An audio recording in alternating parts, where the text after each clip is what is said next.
Welcome to video number 4.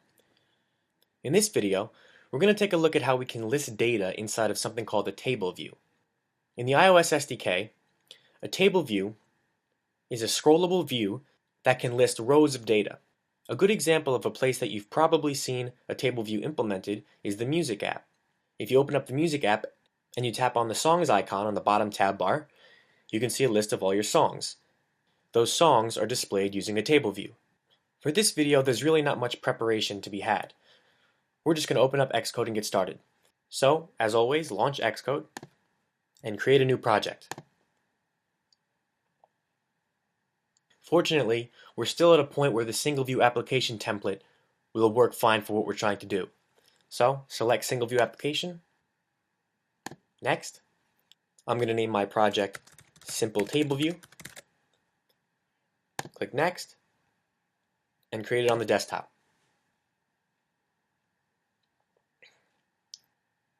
Before we begin coding, for all of our previous projects, we've left the simulator on the iPhone Retina 3.5-inch display, which is the display that you'll find on an iPhone 4 and an iPhone 4S. From here on out, however, we're going to switch to the 4-inch display.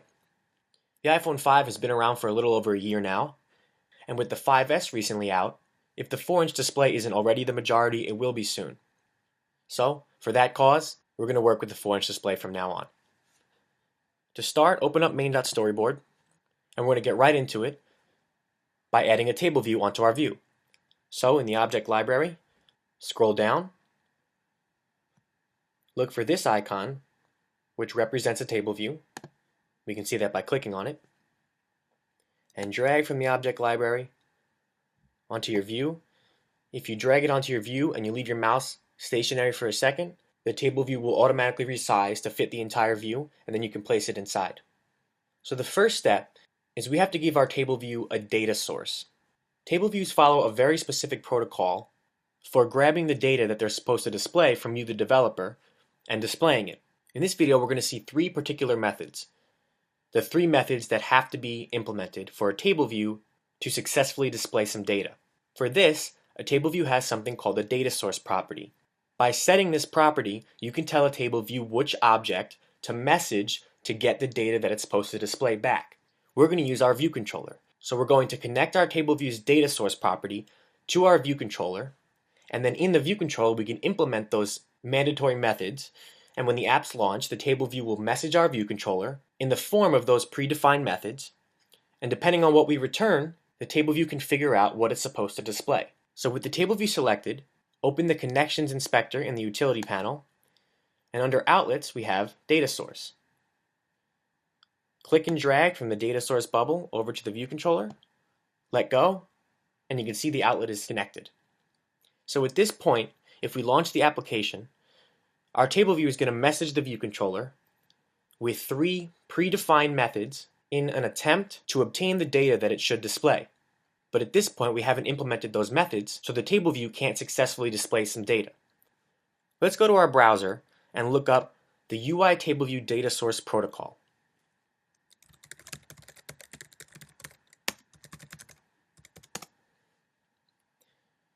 Open the link on the app developer website and scroll down, and here are all the methods included with the UITableView data source protocol. We talked about protocols in earlier videos.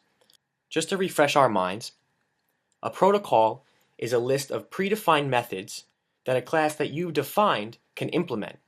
And then, the class that that protocol belongs to can call to those exact predefined methods to the object that is implementing the protocol so they can communicate successfully to achieve some purpose. In this instance, the purpose is for the table view to figure out what data it's supposed to display. So we have this UITableView data source protocol, and this protocol has these defined methods. This way, the table view knows what form to message its data source in, and its data source knows exactly the method headers that coincide with those messages. Let's take this protocol method, for instance, number of sections in table view. When a table view first tries to obtain the data it's supposed to display, the number of sections in table view method is the first method that the table view will call to its data source object. And depending on what its data source returns in the implementation of this method, the table view will determine how many different sections are in this table view. In other words, in our view controller, we're going to implement the number of sections in table view method, since that's the form of the method the table view is already designed to call to, and we're going to return a number to give our table view the number of sections we want it to display. The other two methods we're going to implement are table view number of rows in section and table view self for row at index path. So let's close the browser, go back to Xcode, and now that we have our data source outlet set for our table view to our view controller, let's go to viewcontroller.m and start implementing these methods. First, we're going to put in the return type of the method, which is an int, or as Apple defines it, I believe it's an NS integer, but they're both an int, essentially. Then we're going to type the method header, number of sections in table view.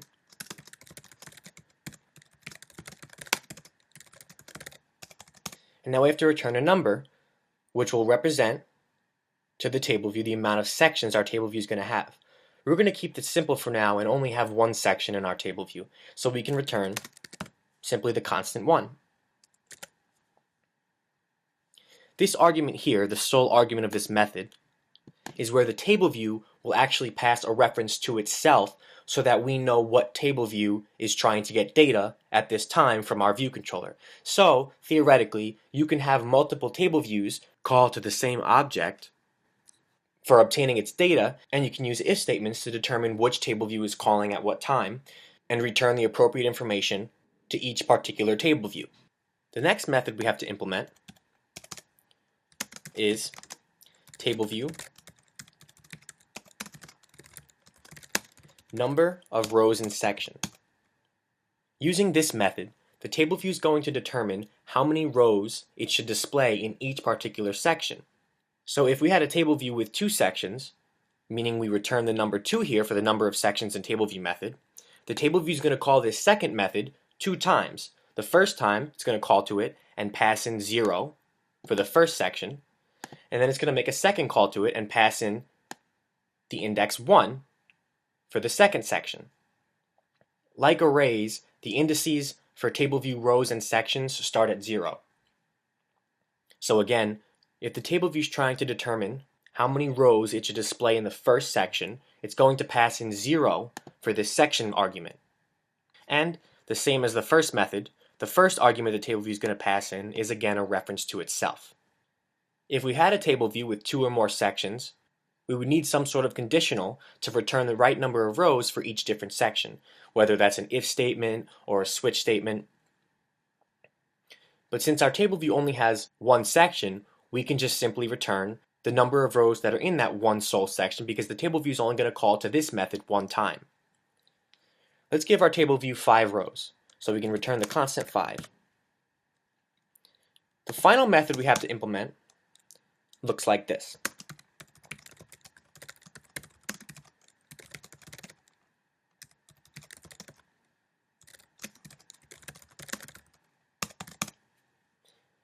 Table view self for row at index path.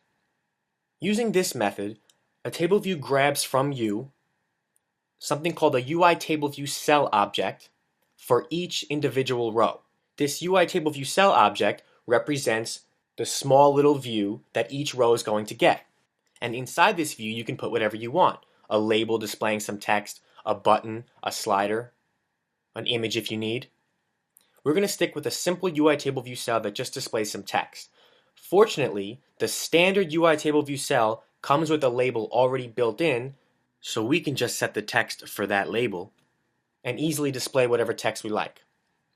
So we're going to implement this method from start to finish, and then we're going to run the application and see what it looks like. Then we're going to stop our application and come back and analyze the code in this final method one line at a time. Add the following code to your TableView self row at index path method.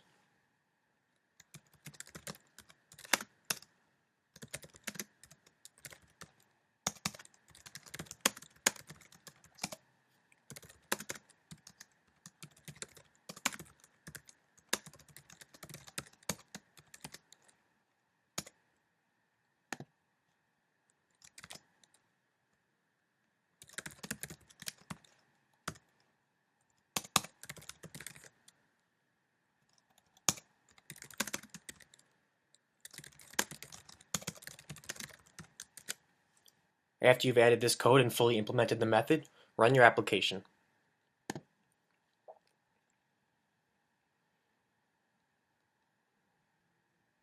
As we hoped, we have a table view with one section, and in that one section are 5 rows, and every row displays the text static text because that's the text we gave to the built-in label to display. Now you can see here that with iOS 7, by default, Apple has set the status bar to overlay everything else on the screen. So our table view extends all the way to the top of the screen while the status bar hovers over it. For now, this doesn't bother me personally, but if you'd like to change it, you can go back to the main.storyboard file. With the table view selected, simply go to the top and hover your mouse over this halved white box and drag down to resize it. So the next step is let's give each particular row some different text to display. To keep it simple, let's display the text row, space, followed by the index of that row. At this point we have a working table view, but we need to go back to viewcontrol.m and discuss line by line how we implemented the cell-for-row-at-index-path method and determine what each particular line does to accomplish the goal of creating and returning a UITableView cell object with the correct content for that row. So let's stop our application and go back to viewcontrol.m. The first line, we're simply declaring a variable that's going to point to a UITableView cell object. In the following lines, we're going to define that pointer and give it an actual UITableView cell object to store, or to point to, and then return that reference back to the table view calling to this method to get a UITableView cell object so it can display that cell for whatever row it's trying to display at that time. So again, the table view is going to call to this method once per row. So for us, with a table view with 5 rows, the table view is going to call to this method 5 times. Now, with the table view only displaying 5 rows, memory management isn't really something you have to worry about. But much like the music app on your iPhone or iPad, what if your table view is displaying hundreds or even thousands of rows?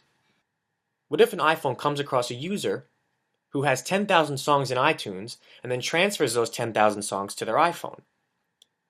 The table view is going to have to display all 10,000 songs. This far, we've said that the table view needs a UITableView cell object for each row. So if we create a UITableView cell object for each row on a table view that has 10,000 rows, we're going to be creating 10,000 different UITableView cell objects. That's a lot of memory and a lot of waste. To account for this, Apple has come up with a very clever way of reusing UITableView cell objects.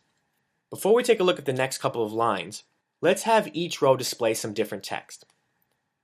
So, to do this, we could use a conditional with 5 different paths, 1 per row, or we can use a formatted string and simply insert index for the row that the table view is currently trying to display.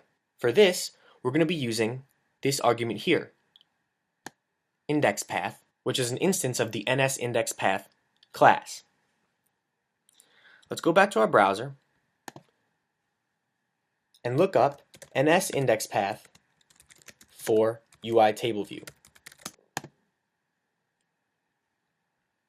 Each time that the table view makes a call to this method, it's going to pass in the section index and the row index for this particular row that it's trying to grab a UITableView cell object from you. So for the first row, the table view is going to pass in an indexPath object with its section property set to 0 and its row property set to 0. For the next row, it's going to pass in an indexPath object with the section property set to 0 still and the row property set to 1.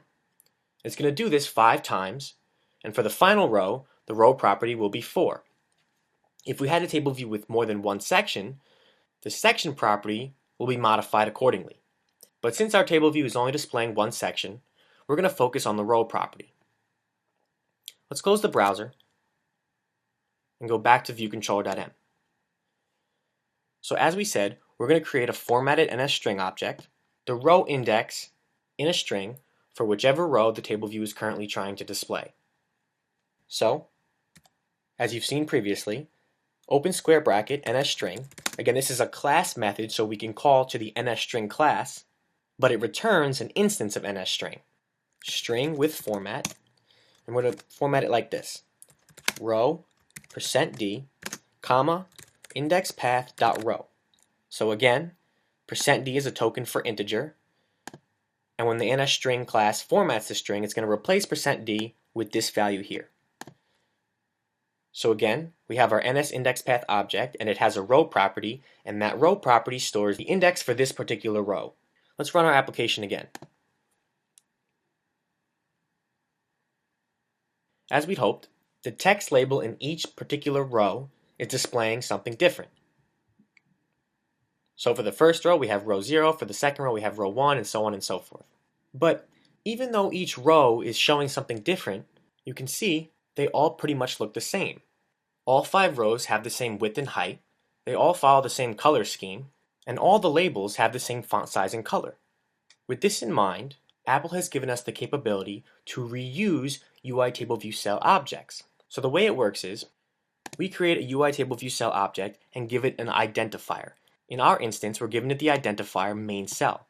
So we give it a string that identifies this type of cell. And then we prepare the cell object to look how we want it and to display the data we want that row to display, and then we return it back to the table view. So with this line here, we create a new cell object with the default cell style and the identifier main cell. Now at this point, this if statement, if cell equals nil, is going to return true every time the table view calls to this method. In the scope of this method, there's no reference to any of the other cells. To fix this, we're going to call to a table view method called DQ Reusable Cell with identifier. Remember that when a table view calls to its data source methods, it always passes a reference to itself in, so we can reference back to that table view should we need to, and in this case, we do need to. So after we declare our cell pointer, we're going to add a line that looks like this: cell equals table view DQ Reusable Cell with identifier, and we're going to pass in that same string, main cell. So with this line, we're asking the table view to see if it already has a cell object with the identifier main cell, and if it does, it's going to return it. When that happens, this cell pointer won't be nil, it'll be pointing to an object. So this if statement will return false, and this line of code will never get executed. Then, we're going to adjust the cell's content to display the right data for this particular row, and then we're going to return that cell back to the table view. With only a few extra lines of code, we've successfully reused a UITableView cell object. So again, we're going to ask the table view if it has a cell with the identifier main cell. If it doesn't, which in this case will mean that the table view is on the first row, the row with index 0, and in that case, we're going to create the original cell object with the identifier main cell. After this method has been called the first time, the table view then will have a cell with the identifier main cell, and this line of code will result in the cell pointer pointing to that first cell. Then we change the cell's text label, and then we return it again back to the table view. So what's happening here is, we create an initial cell for the first row. For the rest of the rows, we're asking the table view to give us back a cell that it might have with the identifier main cell. Once we get that back, we're going to modify what that cell displays and then give it back to the table view, and it's going to draw in that row. So the table view is going to draw the first row, then it's going to give us back that cell, we're going to change the text on the cell, give it back to the table view, it's going to draw the second row. Then the table view is going to give us back the cell, we're going to change the text again, and then it's going to draw the third row. It'll give us the cell back again, we'll change the text, display the fourth row, and for a final time it'll give us the cell object back again, we'll change the text, and then it'll draw the fifth row.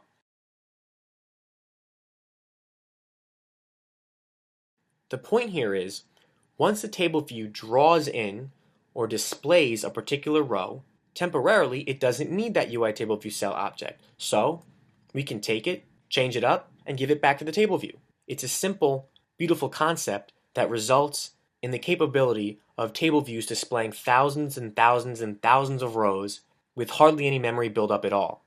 Now, you wouldn't see this on the iPhone simulator since it's running on a Mac computer, which obviously has much higher end hardware than an iPhone. But if we didn't use this reuse method, and we told the table view to display thousands and thousands of rows, and we ran the app on an iPhone, you will see as you scroll down, it gets very laggy. And in some cases, iOS might actually force quit your application for using too much memory.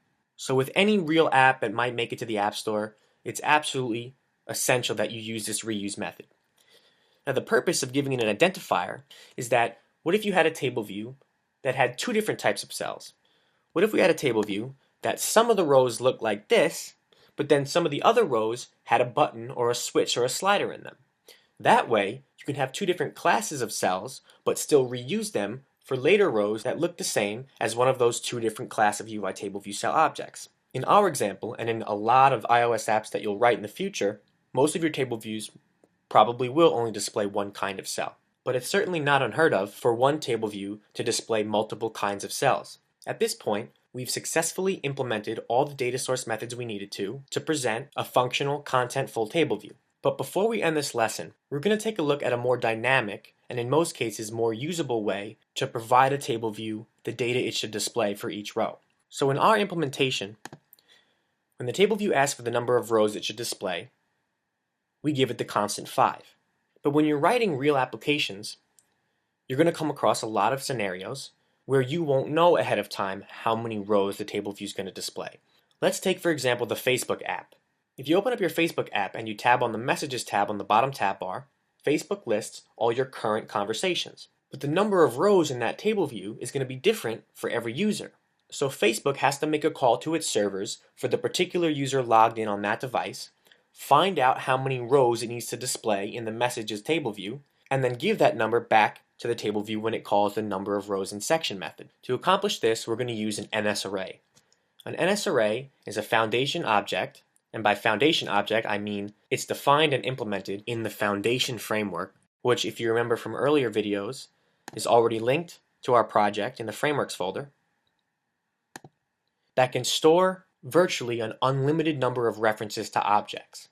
You can mix and match object types in the same NSArray, or in most cases, you can create an NSArray object which stores many different instances of the same type of object. For our purposes, we're going to create an NSArray object that stores 5 different strings, or NSString objects. And then we're going to call to a method defined for NSArray that can return the object that it has stored at a particular index. So first go to viewcontroller.h and create an instance variable of type NSArray, and we'll call it dataArray. Then, in the viewcontroller.m file, in the viewDidLoad method, we're going to create this NSArray. So dataArray equals NSArray alloc init with objects. The objects that you give are comma separated and end with nil, so the NSArray knows where in memory to stop pulling objects from. And we're just going to give it a list of strings. So row 1, row 2, row 3, row 4, and row 5. Now, since at this point you haven't really seen the alloc method used before, except for down here, which we didn't discuss, when you create an instance of an object in Objective-C and you're not using a class method that creates the instance for you, you first have to make a call to the alloc method. Alloc is defined for the root of all foundation objects, which is NSObject. NSObject has no superclass, and all foundation classes descend from it. And in NSObject are some core methods defined and implemented that make our lives much easier for creating and manipulating objects. So we make a call to the NSArray class, and we call the alloc method. This will allocate all the memory needed for an instance of an NSArray object. In other words, it's going to allocate memory for each instance variable. It'll then return a reference address to that newly allocated memory.